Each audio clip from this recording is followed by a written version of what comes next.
Bueno, hoy estamos grabando ya la charla.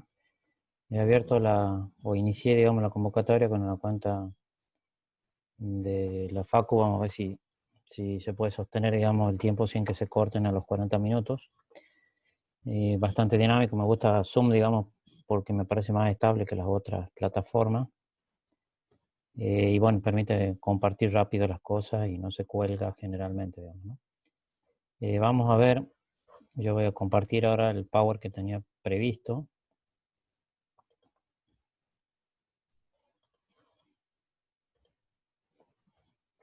Y vamos a revisar el práctico que quedó pendiente, la segunda parte de acústica del práctico de interferencia.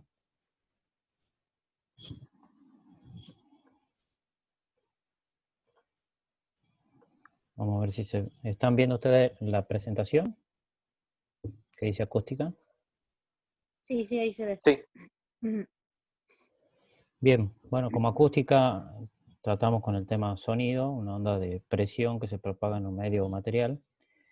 La sensación del sonido se produce en el oído por vibraciones del aire que tienen su origen en vibraciones de un cuerpo sonoro, algo que oscila respecto a una posición y perturba el medio alrededor.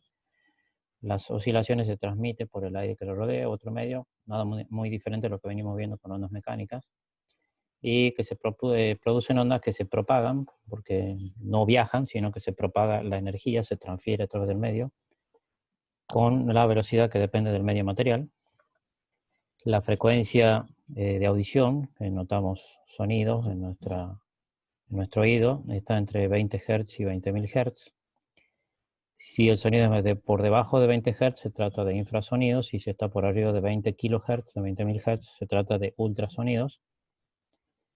Algunos valores de referencia: el sonar, que trabaja con frecuencias bajas, entre 25 y 200 kHz. Las ecografías, que trabajan también con ondas de sonido, están en el orden de 1 a 20 MHz, o sea, están fuera del espectro, onda de presión, digamos, en sí acústica, pero que no están dentro del. Llamamos acústica las ondas que están dentro del rango audible, porque son las que escuchamos, entre 20 y 20 kHz. Y las señales de ecografía son ondas mecánicas, pero que se propagan por frecuencias muy altas, del orden de 1 a 10 MHz, fuera del espectro audible. Habíamos visto ya un poco lo que era el desplazamiento de las partículas de un medio respecto a la posición de equilibrio. Está reflejado en esta primera gráfica, que sería el desplazamiento relativo de partículas respecto a su posición de equilibrio. En la primera tenemos una gráfica A, que sería un desplazamiento en función del espacio.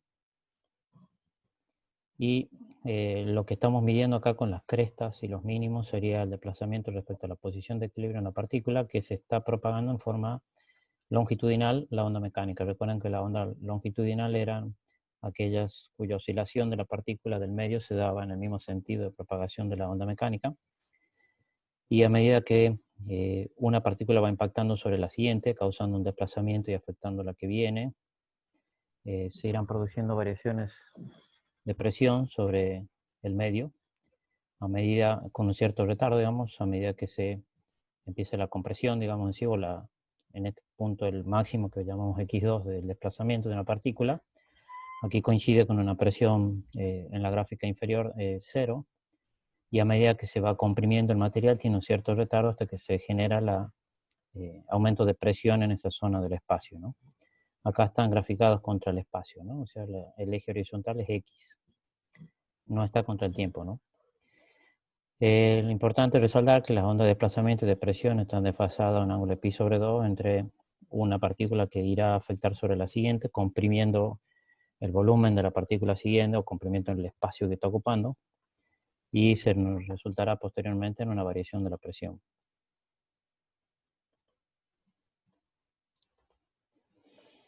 Un poco lo que ya han visto, lo que vimos en ondas mecánicas longitudinales, la variación de las partículas respecto a una posición de equilibrio. Acá tenemos un émbolo con un fluido que se puede desplazar en movimiento armónico simple. Empieza en 0 y vuelve después de un periodo t a la misma posición original. Y aquí van representándose situaciones intermedias de 1/8 del periodo, 2/8 del periodo, que sería un cuarto, 3/8, 4/8, que sería medio periodo, y así sucesivamente en desplazamientos que están afectando un fluido y tenemos dos partículas que están separadas en la longitud de la onda lambda.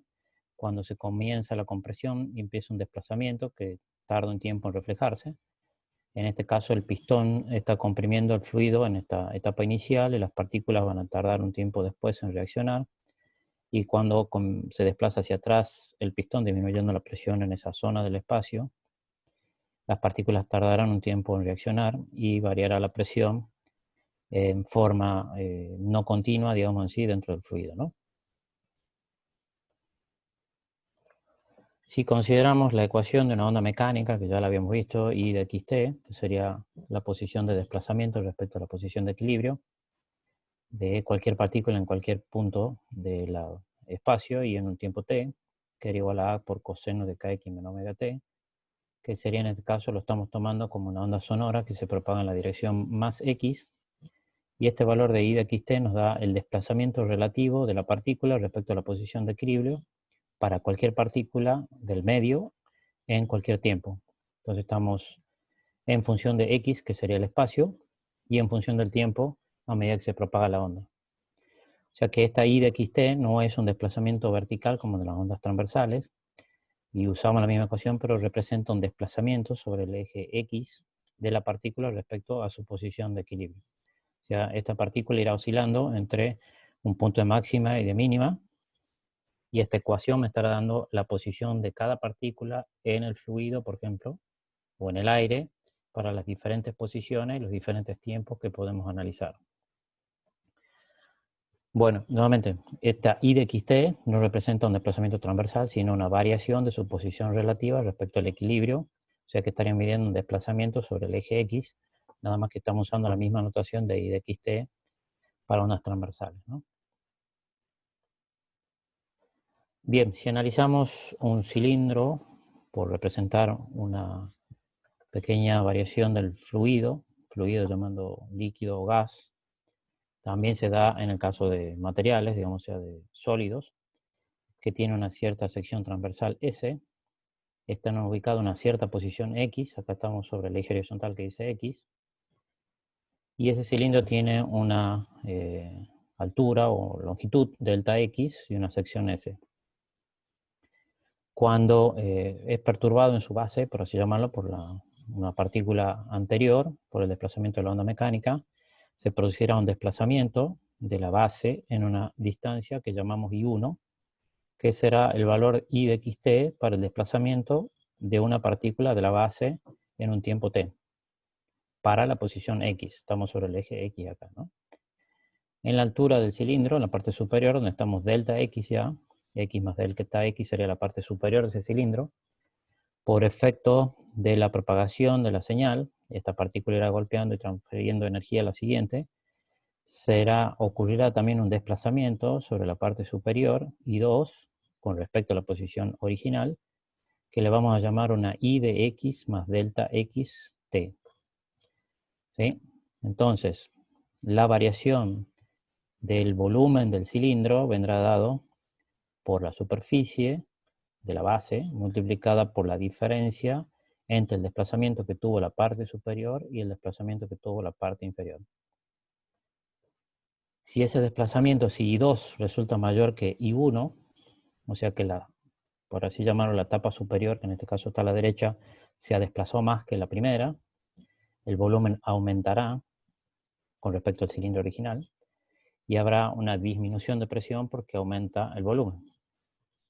Si I2 resulta menor que I1, resulta que el desplazamiento de la superficie superior, digamos, se desplaza menos que la inferior, habrá una compresión de volumen y por ende habrá un aumento de presión en esa zona del espacio. ¿Se entiende ese concepto?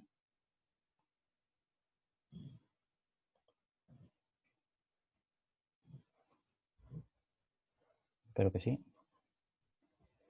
Bien, y si I2 resulta igual a I1, recuerden que I2 son los desplazamientos que ha tenido una partícula que estaba acá en el punto X y se ha desplazado un cierto valor por el efecto de la entrega energética en la base perturbada por una partícula que estaba antes a la izquierda, ¿no? Entonces la variación del volumen del cilindro, el delta B, va a ser igual a la superficie de la base por la diferencia en las alturas, I2 menos I1. y 2 menos I1, que serían los desplazamientos relativos, ¿no? Entonces, nuestra variación de volumen, delta V, va a ser igual a S por I2 menos I1, donde I2 será el desplazamiento de la partícula que estaba en la superficie a la derecha del cilindro, que venía dado por X más delta X en un tiempo t, menos I1, que era el desplazamiento que tenía una partícula que estaba en la superficie de la base I de xt.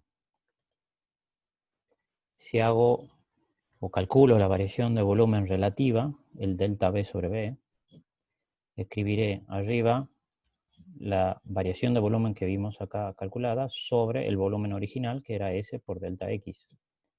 Porque acá tiene superficie S y delta X era la longitud original del cilindro. En esta ecuación se pueden cancelar S y nos queda, si te hacemos tender el límite de delta X a 0 para tomar valores diferenciales, esta expresión que queda acá arriba, el límite de una función de I de X más delta de X por T o dt menos I de xt con respecto a delta X cuando delta X tiende a 0, resulta ser la derivada parcial de la función I de xt que tenemos acá arriba con respecto al espacio. Entonces la variación relativa de volumen va a ser igual a la derivada espacial o derivada con respecto al espacio de la función de xt. Recuerden que cuando calculábamos I de xt y le tomábamos unas derivadas respecto al tiempo, lo que hacíamos era calcular la velocidad de aceleración de la partícula que estaba oscilando alrededor de la posición de equilibrio. Y acá estamos derivando la función espacio-temporal de la onda mecánica respecto a x. No estamos derivando respecto a t. Estamos considerando a t como si fuera continua o un valor constante, ¿no?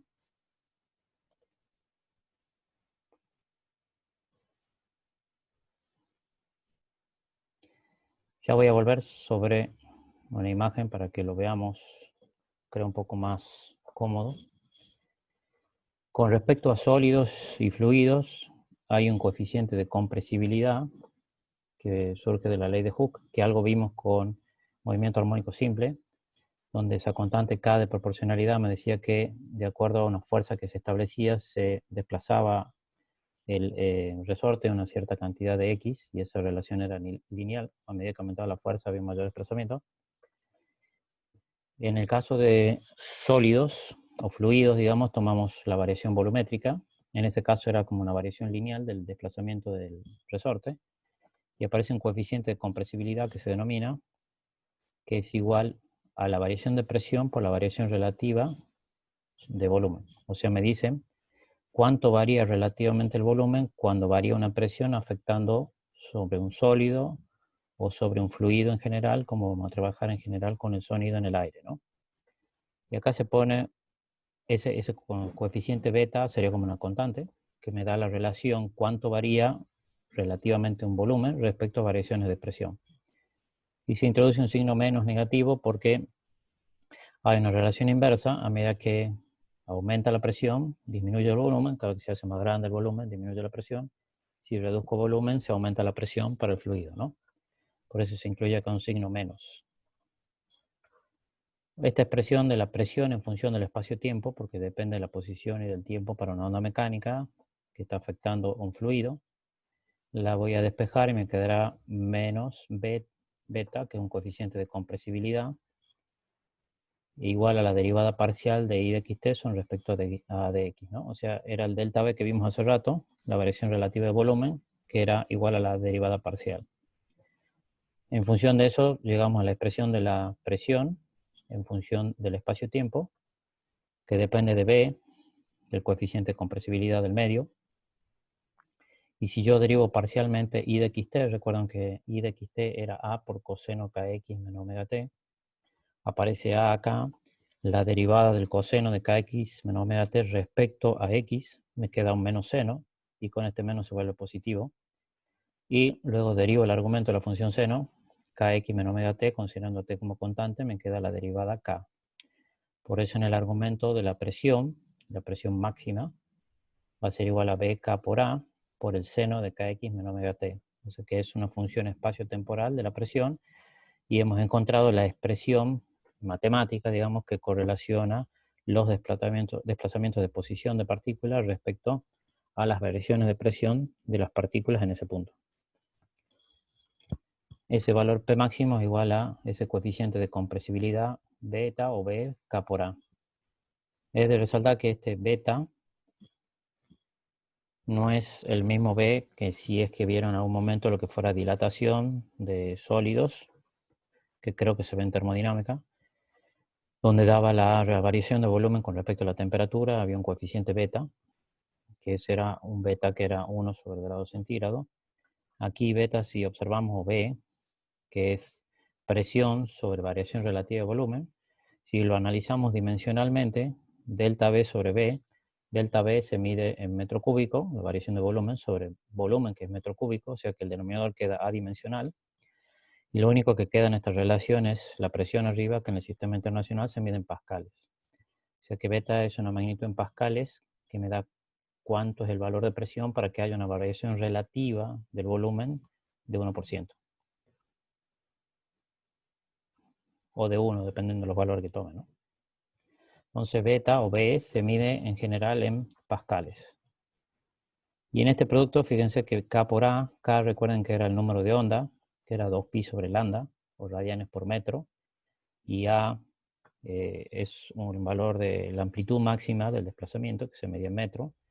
O sea que acá me va a quedar radianes sobre metro por metro, se van a cancelar metro y me queda radianes es una magnitud dimensional, y por ende el valor de P máximo, o presión, o la onda de presión, se va a medir en pascales, que es el valor de beta. ¿Ok? La velocidad de propagación que vimos de una cuerda tensa, que era la raíz cuadrada de la tensión de la cuerda sobre la densidad lineal de masa. En el caso de fluidos sólidos varía, y en el caso del sonido depende del coeficiente de compresibilidad beta dividido en la densidad del sonido. Coeficiente de compresibilidad cuenta un poco la idea de la tensión que está soportando el material sobre la densidad o la masa relativa que tiene entre que la presión aumenta o disminuye sobre esa masa. Por ahí lo mareé un poco de fórmulas, pero ya vamos a llegar a un final feliz en breve para que no se preocupen. En definitiva, tenemos los desplazamientos relativos, S de xt o I de xt, que eran los desplazamientos en posición transversal, longitudinal, en la misma dirección de propagación de la onda, A por seno kx menos omega t, y la presión de xt, P0 por seno de kx menos omega t, menos pi sobre 2, desplazada el ángulo que decía de 90 grados entre sí. En la gráfica anterior vemos que la onda o el desplazamiento de partículas, acá tendría una partícula en el caso superior de desplazamiento contra el espacio, sería una partícula que está en su máxima expansión relativa, comienza en el espacio, ¿no? O sea, está en el máximo desplazamiento, la relativa, esta está en una posición de equilibrio, y esta otra partícula acá en la posición X está en el punto de máxima expansión o compresión hacia la izquierda.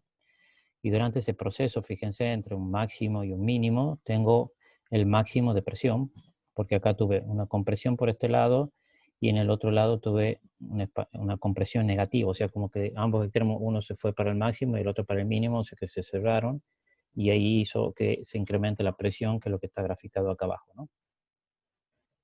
Por eso tenemos esos desplazamientos relativos, digamos en sí, de presión respecto a las posiciones de desplazamiento de las partículas respecto a su posición de equilibrio.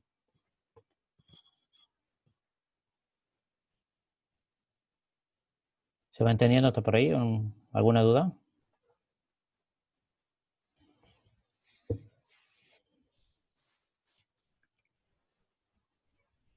No veo ni chat ni mensaje de Hola, audio. profe. Hola, ¿cómo estás? Sí, más o menos, profe. Es que me ha faltado leer un poco. ¿Visto? Ya me parecía. Pero Pero bueno, sí, pero más o menos sí le voy llevando el hilo a todo lo que dice. ok. Vamos a ver un ejemplo de práctico para que no sea tan tedioso.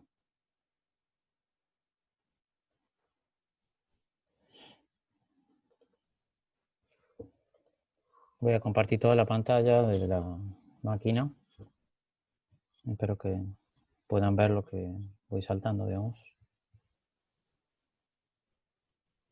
Acá estamos en el Office. ¿Están viendo el OneNote con el ejercicio 10? Sí, profe. Profe. Bueno, Sí. este era el 9, el último que hicimos, que era el sonido, cómo se propaga por el aire y por el agua, en agua salada, y calculábamos un poco el tamaño de la bahía en función de la diferencia de tiempo que se notaba para el estampido de un punto lejano. Fue lo último que hicimos, según tengo registro yo. Y en este Profe, caso, sí. estaba viendo el ejercicio ese que daba que caía el florero y eso, profe, Ujú, y lo intentaba ver de nuevo porque usted lo ha pasado el link para que lo veamos en YouTube, ujú. y no se escuchaba nada. ¿Ah, sí? ¿Estaba bajo el audio? Para volver, no, se escuchaba todo así rarísimo, Entrecortado. entrecortado, Sí, no sé, a todo veces falla feo. la edición de Así audio que, del Zoom. Ya lo voy a... así- Bueno, lo podemos ver después en una clase de consulta, así se los explico. sí, profe, sí, porque yo me quedo, ese no lo hice, o sea, lo hice, pero no le entendía muy bien, me he quedado hacia la mitad. Bien, ok. Vamos a ver en nuestra ecuación, bueno, vamos a analizar el ejercicio 10 acá del práctico. Voy a usar el azul para que se note mejor. Calcula la amplitud de presión de una onda sonora de 2 kHz en el aire. O sea que F es 2000 Hz. Si la amplitud de desplazamiento es igual a 2 por 10 a la menos 8 metros, o sea que A es 2 por 10 a la menos 8, que sería la amplitud máxima de desplazamiento a izquierda y derecha de una partícula que está oscilando respecto a la posición de equilibrio, ¿no? Y la amplitud de presión lo podemos ver como el delta P, digamos que sería la variación de presión pico a pico de la señal. O podemos medir o calcular el valor de P máximo de la presión, de la onda de presión, ¿no? La onda de P de XT sería igual a P máximo. Acá no hay un igual, ¿no? Entonces voy a borrar acá.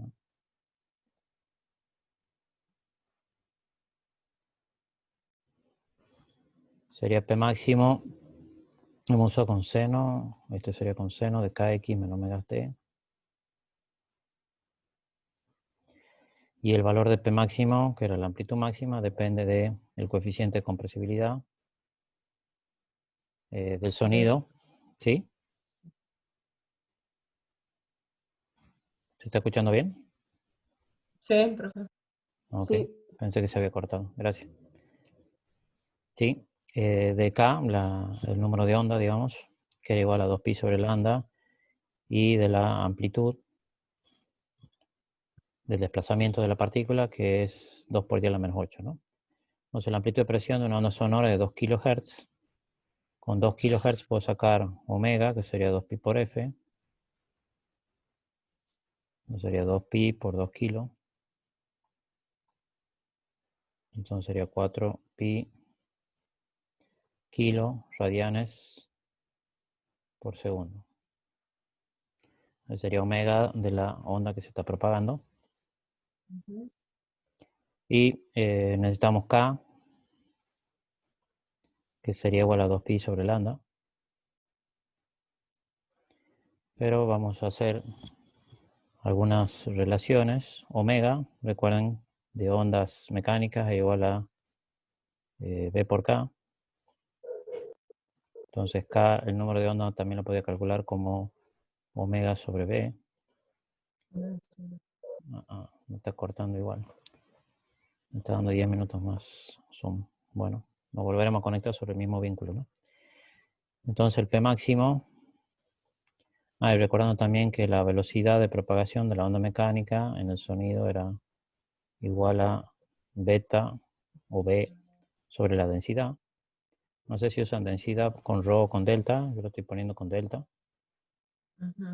Entonces B me queda igual a B cuadrado por la densidad. Y si lo reemplazamos en el valor de P máxima, tendría B cuadrado por la densidad del sonido, por K, que sería omega sobre B, por la amplitud.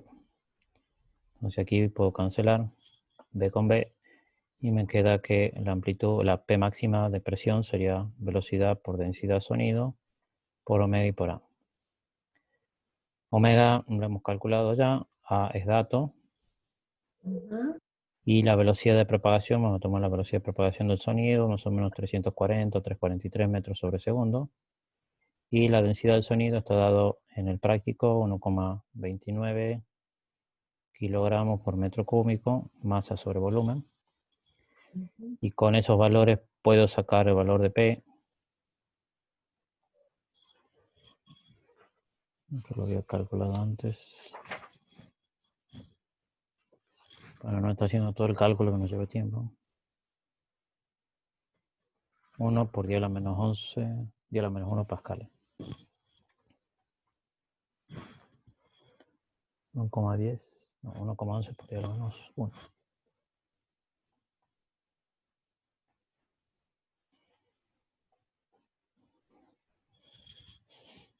Esa es la amplitud de presión de esta onda de 2 kilos con la amplitud de desplazamiento igual a 2 por 10 a la menos 8 metros.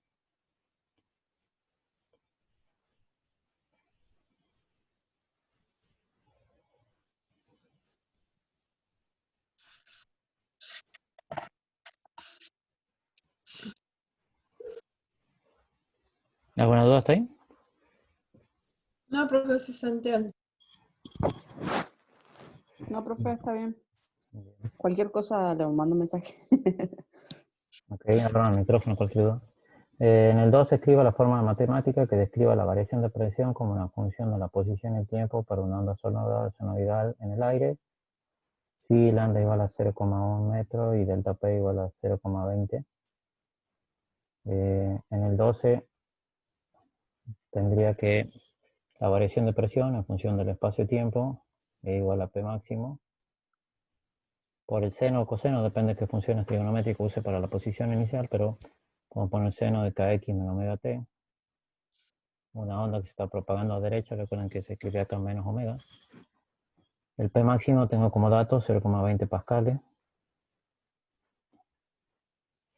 El K sería igual a 2pi sobre lambda. 2pi radianes sobre 0,1 metro, o 10 a la menos 1 metros. Sería como 20 pi radianes por metro. Y me faltaría omega. Como la velocidad de propagación era igual a lambda por f, puedo sacar f como b sobre lambda. Y sería 343 metros sobre segundo. Dividido en lambda, que es 0,1 metros. Entonces me estaría dando 3430 1 sobre segundo o hertz. En función de tener ya f, puedo sacar omega como 2pi por f. Y puedo calcular omega como 2pi por 3430 hertz. Y tendría el valor de omega para escribir la expresión, ¿no?, de la función espacio-temporal de la presión. Y la onda de desplazamiento respecto a la onda de presión de este problema, digamos, lo único que me faltaría respecto a la ecuación de desplazamiento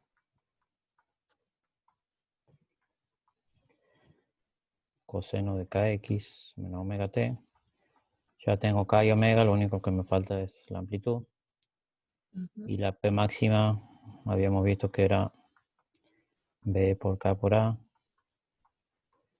Y también la podemos escribir si reemplazamos por la densidad, por velocidad, por omega y por A. Y a partir de estos datos podemos sacar la amplitud, que sería la P máxima, sobre la densidad sonido por velocidad de propagación del sonido sobre omega, que era la que teníamos acá arriba. Y ahí obtenemos el valor y podemos escribir la ecuación espacio-temporal, ¿no? Esto es un poco más tedioso por la parte de la ecuación matemática, pero me da una correlación, o me explica la correlación de presión y posición de una onda mecánica acústica, o acústica porque está en el espectro audible, en un medio material, bueno, un fluido, como en este caso sería el aire, ¿no?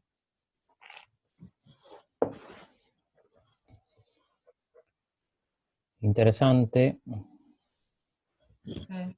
sería analizar lo que llamábamos intensidad de radiación, si recuerdan, que era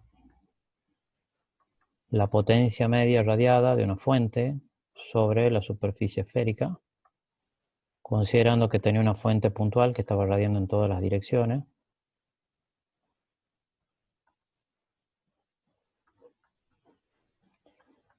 Y tomábamos como superficie esférica la superficie de una esfera,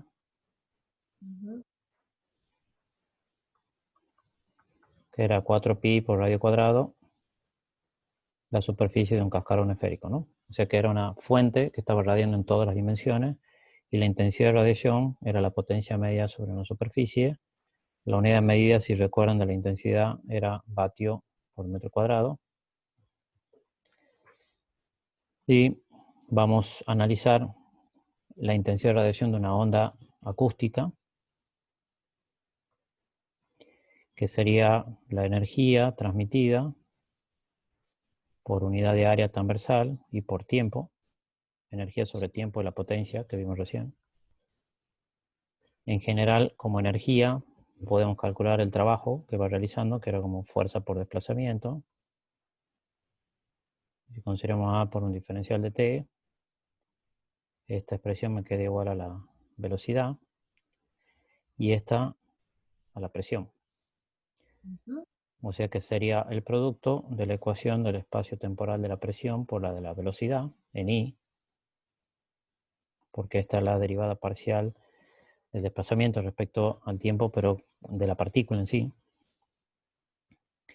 Con lo cual la intensidad de radiación me va a quedar a B K por A, que vimos recién, por la función seno. Y la velocidad de desplazamiento de la partícula respecto a su posición de equilibrio. Recuerdan que era A por omega. Como empezamos con una función espacio-temporal de coseno, y de xt igual a por coseno kx menos omega t. Entonces quedaría por A seno kx menos omega t. O sea que la intensidad de radiación en función del espacio-tiempo va a quedar B por K por A cuadrado por omega por el seno cuadrado de kx menos omega t. Es una función al cuadrado, con lo cual este valor siempre será positivo. Y en la intensidad promedio, que si yo la graficara, la función seno rectificado, no seno cuadrado, queda con todos sus hemiciclos positivos, con un máximo 1. Está por cortar, así que si se corta volvemos sobre el mismo vínculo, ¿no? La intensidad media será el valor de pico de la señal, el I máximo, dividido en 2, porque tiene 1, el valor medio es un medio, ¿no? O sea que es un medio del I máximo.